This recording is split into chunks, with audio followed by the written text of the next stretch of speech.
So ayan mga chinggo, ngayon nandito po tayo sa Incheon, South Korea, Charis. Nandito po tayo ngayon sa Pilipinas. Kitang-kita naman po ang init po ng panahon ngayon. Ngayon po ay titikpan po natin yung pinakamasarap na pares dito sa Pilipinas. Kakainin po natin yung pares po ni Joshua Cho. Let's go! Ayan mga chinggo, excited na ako para matikman po natin yung pambansang mga merienda at pagkain. Let's go! Few moments later.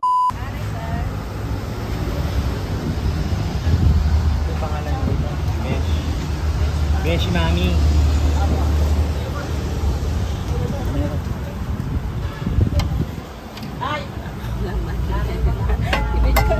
Mami, bakit yan po yung pangalan ninyo? Kayo po yung gumawa niyan? Ha? Yung pangalan ng Besh Mami. Besh Paris kasi yung may-ari ko, Besh Paris. Yun yung may-ari? Hindi po ba ikaw yung may-ari? Hindi, kapatid ako. Ay, kapatid nyo. Pwede po ba nang makatikim ng ano po natin? Ng pares? Yes, sir. Bakit po kaya ang pangalan ay pares? May Paris kasi. Anong kapares niya? Kanin? Paris. Mayroon din kami Lechon pares. Magkano po yung pares natin? Yung Paris namin, ano po, 50 with rice na po siya. Yung beef Paris. 50 with rice. Paano pagka walang rice? Walang rice, 40 lang po. 40. Opo.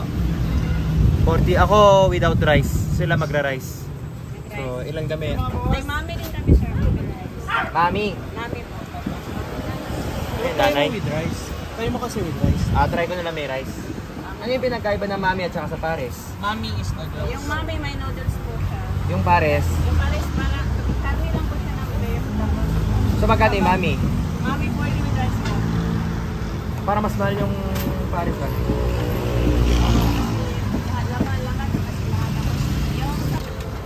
Matagal na po akong kumakain ng mga pares at mami. Pero, sa tagal kong wala sa Pilipinas, ang tagal ko po kung hindi nakatikim ng mga pambansang merienda at pagkain.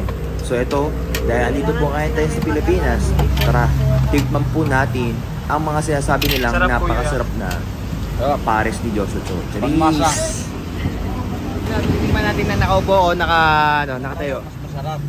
Mas masarap pa dito. Sabi ni Kuya, mas masarap daw po pagka nakatayo. So, titikman po natin siya ng nakatayo. Ang location po niya ay nasa puso ko. Charis. Ang location niya po ay, dito po tayo ngayon sa Quezon City, Fairview. Malapit po sa SM. Ayan. Neapolitan in Metropolitan. Ilaga lang po nila. Ilaga. Ilalagay lang sa mami, sa Paris. Ito, lechon. Lechon. Apat, sir. Apat. Apat na Paris. Yung lechon din nyo i-try. Rice pa na tayo. Kaya pala dinala ko yung mic. Garlic. Paborito. Maglalagay pa ba ako ng hindi baka mahang ko Hindi na siya.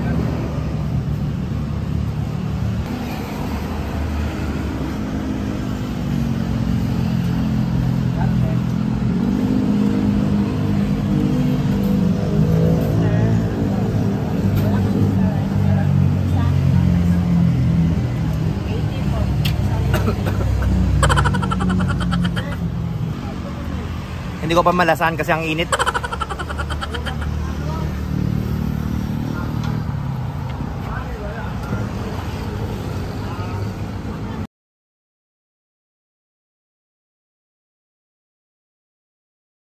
Hello Kuya. Hi.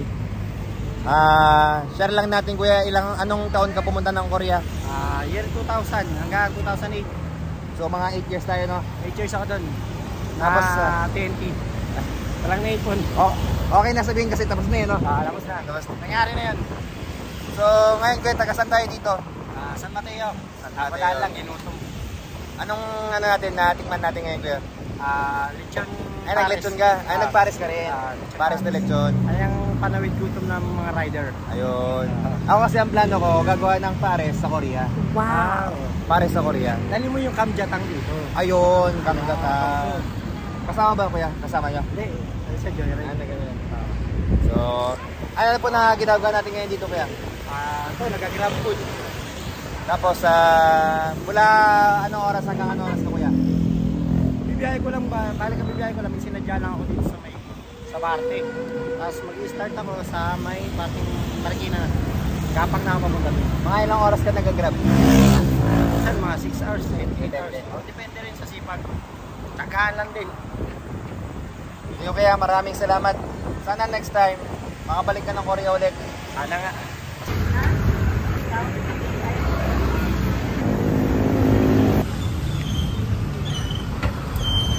Bale yung lasa niya, nilagyan ko kasi ng pepper, so medyo napapaubo-ubo konti.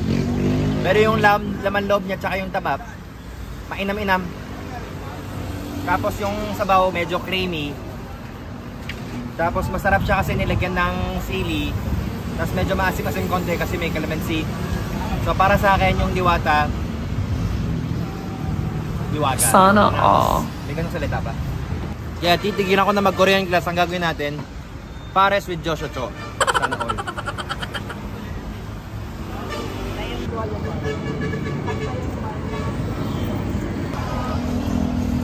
Ate, maraming po salamat.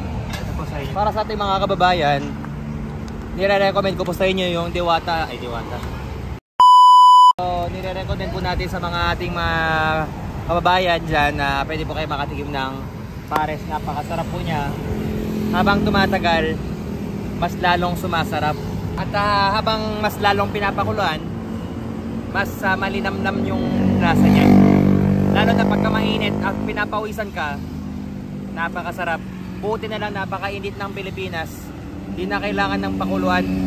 Iinit talaga yung ulo mo sa sobrang sarap.